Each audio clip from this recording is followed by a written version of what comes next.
Narcissists and other toxic people tend to isolate their loved ones and partners, but those of us who find ourselves in one of these relationships often don't recognize it's happening until we've discovered our social support system has shrunk. In this episode, Tara and I are going to discuss why this happens and what to do if it's happening to you. But maybe it's happening to someone you know and love. If so, be sure to stay tuned because we're going to give some advice on how to help somebody who finds himself in this position. And instead of a self-help tip, today we're going to take a listener's question and talk about how to co-parent more effectively with a narcissistic ex. Thank you for joining us on Breaking Free from Narcissistic Abuse. I'm Dr. Carrie Kerr-McAvoy, a mental health specialist with over 20 years of counseling experience. And I'm Tara Blair-Ball, a certified relationship coach. This is a listener-supported podcast. Please consider becoming a supporter of the show for less than a cup of coffee. You can see a link in the show notes below. When my relationship started with my narcissistic ex, I had a very diverse group of people that I was friends with, that I hung out with regularly. I felt really supported and cared for, and people that I trusted to give me good advice and support. But the longer I was in that relationship, I found that I was starting to pull away, partly because I felt ashamed of what was going on in that relationship and really didn't feel comfortable sharing. Like, I would share some things and then people might be like, well, that's kind of messed up. And so I'd be like, can't share with those people anymore. And so I found myself choosing to sort of leave those relationships. But then other ones I felt like ended sort of outside of my own control. Either they chose not to be friends with me anymore, or they didn't like my ex at the time. I would hear comments like that, like, I don't really like him for some reason, or he kind of makes me feel weird. I don't want to, I don't want to hang out anymore. And so it wasn't until near the end of that relationship that I started to realize and look around that I really didn't have any relationships just for me anymore. That he sort of weaseled his way into all of those relationships, and that the relationships that I did have were sort of, were kind of shallow or superficial because I'd been trying to hide and not share myself as completely. I felt too ashamed or uncomfortable. And then other relationships where people just thought, oh, he was just wonderful. He could do no wrong. He's so nice. And when I looked around, I really didn't have any relationships that I felt like I could use to help me finally leave. And I had to choose to make the decision to leave, knowing it might mean that I'd be utterly alone. I did some of the same as you, that I felt like I couldn't really totally be honest because I didn't like what I was doing or who I was becoming, or it was so crazy that no one would say I should stay. My closest friends, or maybe healthy, would say, what's up? What's wrong with you? This makes no sense. So the minute I would even test somebody, and then they'd get a little bit of like this odd look that would cross their face, like, oh, you can't talk to this person. So it was becoming isolated because of that. But it was also becoming isolated. And I wonder if this happened to you. I didn't hear that it has, but I was under 24/7 supervision, partly because I couldn't trust him alone. We were running a business together, but he was really not to be alone. Anytime I suspected he was alone, I had no idea what he was up to. And I didn't believe that he was up to good things, which, looking back, like, and I stayed. Why would I stay? Well, I stayed because I was like lots of complicated reasons. But the reverse happened was whenever I was on the phone, that meant he was overhearing that phone call. And you can't really talk about sensitive stuff if he's in the room. And then he's likely to comment, not necessarily always like, why did that person say that? Or what was that all about? He may or may not say that. But I was just aware that he was aware, and that he may weigh in, and it just didn't feel safe to have relationships. So my reaching out significantly dropped. I just stopped connecting with family, stopped connecting with friends. And so he didn't really have to become manipulative to get me to stop. I just naturally let it go. But I know a lot of people end up experiencing their partner running their family down, or their closest friends down, or even insinuating this person's not good for them or doesn't like the partner. I know that there's a lot of ways in which narcissistic individuals drive wedges in relationships. So this is a real common thing that partners of narcissists end up very isolated, very much on their own. And it makes sense when you think about it because of the control. I mean, if you are the sole person of input, then you get sole control over what happens to another person's life. But yeah, I was very, very isolated, very isolated. And I think it makes, for one, our inability or discomfort in sharing what's really going on with other people also makes it really isolating too. Because when we may try to leave, which was in my experience, when I finally did try to leave and started just like openly sharing, you know, really just trauma dumping on everyone around me, like, this is what's happened. This is what you didn't know about. Please help me. Nobody believed me. They just thought I was like making it up. You know, they're like, why, you know, you and I have known each other for years and you never told me, you know, and those are people who are not safe for abuse victims to be friends with. You know, those are people who are not informed on what it's like to be an abuse victim or have never been an abuse victim themselves. Like, I know today what it's like to be in that relationship where I could not share. I was so uncomfortable. I felt responsible. I couldn't, you know, and so I get what it's like to finally get to the end of that relationship and finally feel kind of free to share what had really happened. And then so frustrated when we're sort of gaslighted by the other people around us who minimize that, invalidate it. You never told me. It must not have been that big of a deal. Why are you making a big deal of it now? And that's secondary gaslighting. Man, that's painful. Like it rocked my world, you know, because I thought once I really share this stuff, these people will have my back and they'll help support me leave. No, that was the work of the narcissist in that relationship, is that he had really created such a net for himself. And I didn't have that for me. Yeah. Yeah. I didn't get that kind of gaslighting from friendships, but I got something a little different. I got more of the angle of, if it's that dark or bad or that kind of acting out happening, why are you staying? I really was made to feel crazy, like I was defective or broken or really had, in fact, even still now, sometimes if I share something on social media, somebody will write in and say, well, if you had better self-esteem, that would never have happened. You know, you can feel that person looking at you and saying, you are, something is really off with this picture. Or they'll accuse you of not having good boundaries. And yes, that was true. I wasn't having really good boundaries, but there was a whole lot of reasons why I was struggling with my boundaries. It wasn't just because I, as a person, don't have good boundaries. And it's hard to explain the inside of these relationships that make it hard to have good boundaries. But here's the other thing that isolated me too. I wanted to keep my options open. And I knew that if I start telling people, say that I just had this conversation with my middle son, who's now is a roommate of mine. And at the time I started that relationship with a narcissist, he was a roommate of mine at that point too.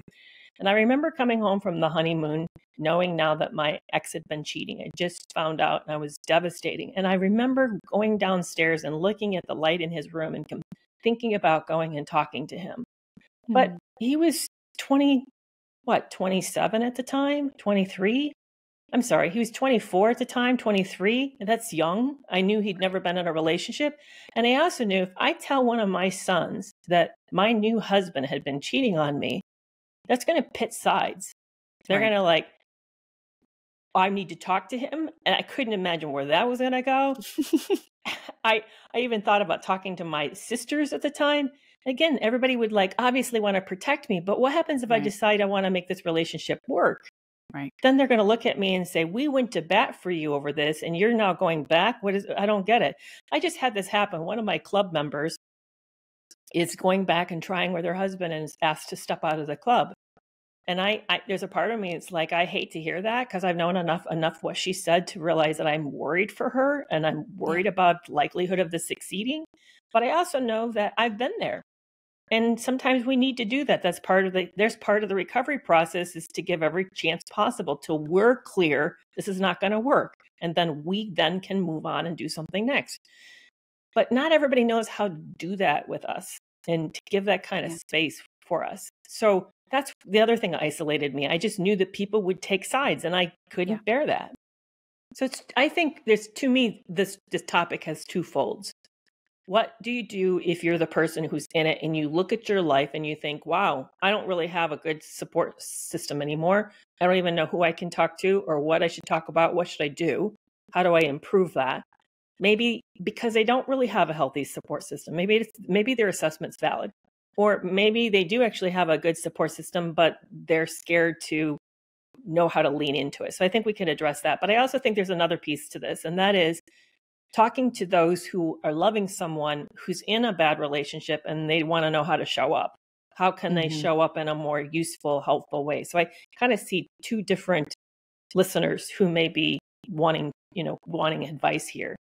So let's talk about the first group first. If we find ourselves isolated, what should we do? When I talk with clients in this space, it's usually helpful to find people who are going through something similar, because then they can absolutely understand without that level of judgment, which I think is really important. So this could be like finding a trusted third-party professional, like a therapist, mental health counselor, coach, or whatever it might be. It might be joining a club like yours, where it's other people going through the same thing, a domestic violence support group. We're wanting people who can have a level of understanding and empathy, because I think that's necessary. That was absolutely necessary for me, is that I needed people who could understand. It wasn't just that they had empathy, but that they had a level of understanding because they've been in it. So getting that would be important, is looking for that, because there are support and resources if we start looking for it, even if it's just online, starting there. Yeah, one of the things I did was I started looking for Facebook online groups. And that was, for me at the time, I thought it was a sex addiction problem, but I found great support in those realms. Really, really helpful support. So I totally agree. I think these days it's gotten easier than ever. And you're right. I also have my membership that's certainly available to anyone who's interested. But I think it's gotten easier than ever to find online support. I think the other challenge is, if we have a healthy support system, but we're scared to lean into them, is I find that the best way through it is to ask for what I need, to be clear about that, to start the conversation with, hey, I want to talk to you about something really, really hard, and I need you to listen, and I'm really scared you're going to judge. I need you to know that I don't know what I'm going to do, but I just need someone to vent to. I need a sounding board. So in other words, we ask up front what we're looking for. That's more likely to guarantee their ability to show up. And we also set that conversation up for success, because I know when I would share and didn't do that because I didn't know to do that, I would then get really angry and frustrated, and would often feel really shut down because I would hear a lot of advice that it wasn't necessarily advice that felt right for me at the time. Like, I heard a lot, just leave, which was the most unhelpful advice ever when I'm in a trauma bond and feel literally addicted to this relationship and feel dependent on it for my happiness and livelihood. That advice was terrible.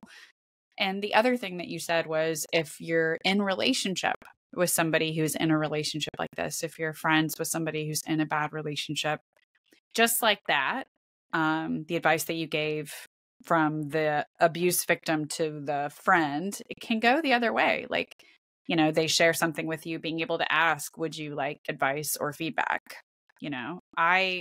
What I have found helpful for me in those relationships is I mirror back what I'm hearing. What I hear you say is X. How do you feel about that?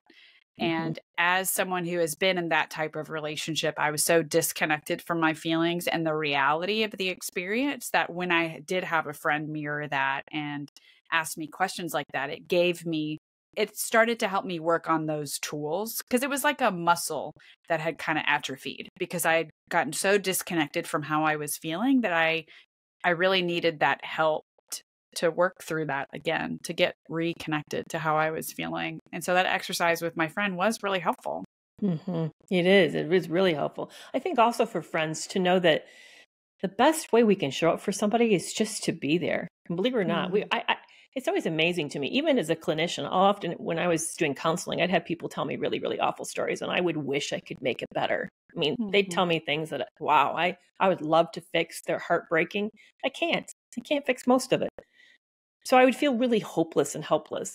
But what I know, and this is what I appreciate as a clinician, and knowing as somebody who's gone through really hard things, is just having someone create the safety for me to spill this stuff, to feel like I can be myself and not have to put on a show or put a front up, is such a relief. That just to be that safe space, that listening support, is an enormous and magnificent gift that you're giving somebody. Yeah. It's really, really beneficial.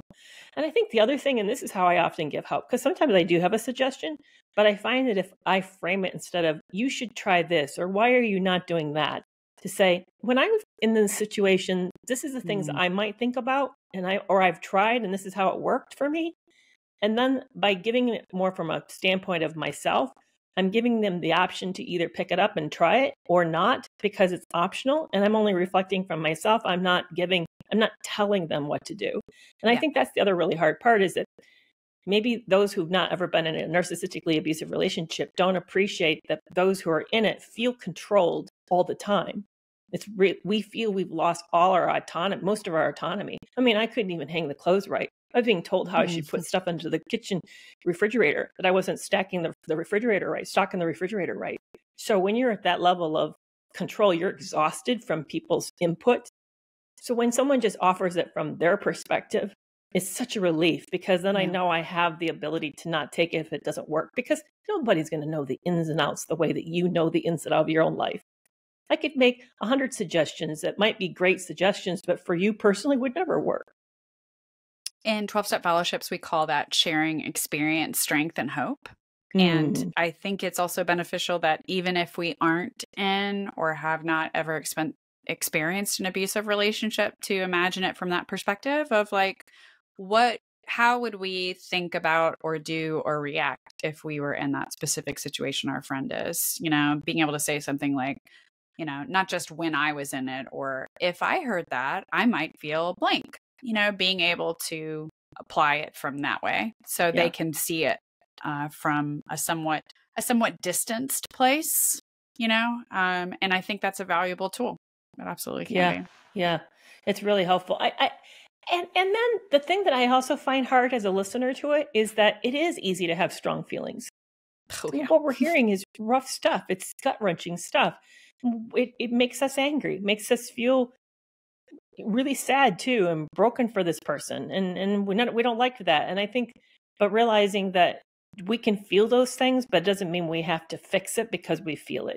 That we can allow that to be another person's experience. You and I just talked on a previous episode about when you hear someone even threatening to harm themselves. And we said, you're not responsible for what somebody does or doesn't do. That's their responsibility. The same goes for this.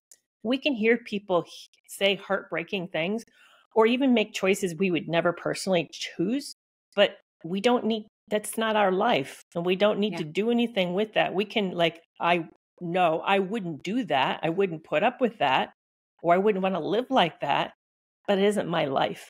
And I don't need to be invested in them making a different choice for their life. And that's a really hard emotional boundary that I think a lot of people struggle to find, is that separation. Yeah, that's absolutely one I have to enact for myself, is looking at, okay, I am investing so much time and energy into thinking about this person and what's going on in their lives. What am I avoiding looking at in my own life? Because, and I'm sure you experience this too, is that when I am addressing something that I need to address, when I'm doing the work that I need to do, I really don't have a lot of time to sit there and wonder what other people are doing with their lives. It doesn't mean that I love them any less. I have had friends go through heart-wrenching things, and it doesn't mean that I don't love them. It doesn't mean any of that. But it does mean that sometimes, for me personally, and codependency is absolutely my default. That's what I always go to when I'm stressed, overwhelmed, or dealing with something I don't want to deal with. That is what I go to, is that I get busy or spend a lot of time looking at what other people are doing, so I don't have to look at me. Because that's the other part where I may not want to be accountable for my words or actions or something that's going on. And so I really have to spend a lot of work today just at looking at me. Yeah, it is. It does act as a bellwether of warning when we get overly invested about another person's life. It is an indication that we are not addressing either our own vulnerabilities in that area or our own woundedness in that area. Yeah, it means there's work for us to do. But most people don't realize that. That's kind of a higher level psychology there, is just, you have a strong feelings about what your friend should be doing or not doing. Chances are you're not doing so well in that area either, which is why you have such strong feelings about it. Yeah. The healthier we are, the more the more neutral and balanced we can be around things, the more we find our feet better. So we don't find our feet well, then we're in trouble in that area. We should never allow any relationship to take up so much of our life that we don't have other relationships in it. That just in itself is not a good thing. As much as there's a part of me, the romantic in me is like, oh, I want to find the love that's like completes me and it's the perfect love. But the realistic part of me, like, Carrie, that doesn't exist. You don't really want it, nor is it healthy. And you should always have multiple people in your life, maybe not multiple best friends, close friends, but you should have sources of people who could provide input. And if you have somebody who's crowding that out for whatever reason, it may be time to stop and look at why and what can you do to add it in. And if this person's being manipulative around it, like, why you're back in touch with so-and-so again? I thought we agreed that person's not good for you. I think that should be like, we know people hear this. I know. Yeah. Yeah. But that should be a warning that you're in a relationship is really toxic, because nobody should isolate you like that. Absolutely. Yeah. And we have to look at how subtle it can be, because I absolutely had people isolate me from relationships because it was good for me. You know what I mean? Like, oh, that person they would tell me that person is so toxic. That person is so unhealthy. Look, they're competing with you, blah, blah, blah. And those were all ways to get me to start to judge that relationship and start to sort of step back, when that's absolutely the opposite that I should have been doing, because this person was absolutely. And I think it's important to look at the pattern, because our partner can absolutely see if a relationship is negatively impacting us. And, if they see that, it's awesome that they would voice that to us. But if it's a pattern that every time we have a close, intimate relationship, they somehow want to bring up the problems that there are with that other person, or really look at their defects and point them out to you or whatever, it might be time to really evaluate, like, is my partner standing up for me and doing this out of care, back to that intention piece, or are they doing it because they want to isolate me because they're actually an abuser? So we've got to look at that overall pattern. Yeah. Absolutely. You're absolutely right. Absolutely. So today I'm going to be responding to a listener question. So here it is. Hi, Carrie and Tara. First, I want to express my deep gratitude for your podcast. Hearing your conversations has been incredibly helpful and validating. I've been divorced for over 10 years, but my co-parenting situation continues to expose me to narcissistic abuse on an ongoing basis. So I rely on resources like your podcast to help me thrive through it. I'm wondering if you have any resources in particular for people dealing with this in a co-parenting situation after divorce. I found that most resources out there are focused on how to leave a relationship and maybe some advice on what to do if no contact is not an option. But I found less guidance on how to manage an ongoing co-parenting relationship and how to protect the health of oneself and one's children. If you have any suggestions for resources, I'd be most grateful. I've been through coaching and rely on the BIF method by Bill Eddy and have various tools in my toolkit, but I'm always open to more. First off, thanks for your letter. It's so sweet to hear how we are helping with our little podcast. So the first book that I always suggest people going through co-parenting with a toxic, narcissistic, abusive, predatory person is the book Co-Parenting with a Toxic Ex by Amy J.L. Baker. It has super helpful, actionable exercises for how to handle every aspect of a relationship with a partner who isn't the best or seems impossible to co-parent with. It has helped me a lot, especially when it is dealing with loyalty conflicts and making sure I have a strong relationship with my children and how to hold the other person accountable and to use my child custody plan to my benefit. The first thing, and it sounds like this person is already doing it, is having limited contact. What limited contact means when we are co-parenting with someone in this behavior is that we only discuss the children. That means logistics and information specifically in regards to the children. I do not respond to any comments, texts, etc., emails that have anything to do with anything else other than the children. So I may read all of it, go through all of it, but I will only respond to, oh, he says he's going to get the children at this time. Great. That's what I'm going to respond to. Great. I'll see you blank. This writer of this question also says that they use the BIF method. For anyone who doesn't know, BIF stands for brief, informative, friendly, factual. It's one tip for how we can respond to these types of people in the best and most beneficial way to ourselves. So your ex may say something horribly atrocious to you, but again, you're going to skim it, only focus on the thing that has to do with your children, and you're going to say, great, hope you have a great day. Or great, I will be at the public library at this time. You know, the kids are looking forward to seeing you. Literally, that's all that you're putting. Brief, informative, friendly, factual. You are covering your side of the street, making sure that you're taken care of and that your kids are taken care of in terms of the logistics being handled. So first off, we're extremely limiting conversation and communication. It sometimes is helpful to have one place to communicate. A lot of people recommend court-ordered or court-recommended apps to communicate, like My Family Wizard, Two Houses, Talking Parents. Those are helpful. I, at one point, only communicated with my ex via email. So I had blocked him on text messages. So we were just communicating on email. So it can be helpful to have one place where you communicate. And for example, let's say you say, hey, I want to communicate via email, but in the event of emergencies, you can text me. Well, let's say your ex texts you anyway, and it's clearly not an emergency. Well, then you would go and respond to that communication via email. So you're enforcing the boundary that you are only communicating via email and only emergencies via text, meaning you are not going to respond via text. You are only going to respond email. I think the most difficult part around dealing with a narcissistic or toxic ex is we always have that hope that they are one day going to be cooperative and collaborative, and they may even give us sometimes that hope or glimmer that they are cooperative or collaborative. But we have to remember that these people are seeing the world in a different way that we do. It is like literally that we are playing checkers and they are playing chess. We have to be to protect ourselves as much as possible. That's why using email or court recommended apps can be very helpful in terms of keeping documentation.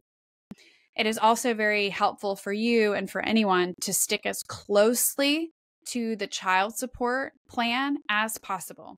Thank you for joining us today. Have a question or comment? Email us at hello@breakingfreewithcarrieandtara.com. If this episode's been helpful, consider becoming a supporter. And if you haven't yet, make sure to follow us at Breaking Free from Narc Abuse on Instagram, YouTube, and Facebook. We'll see you back here next time.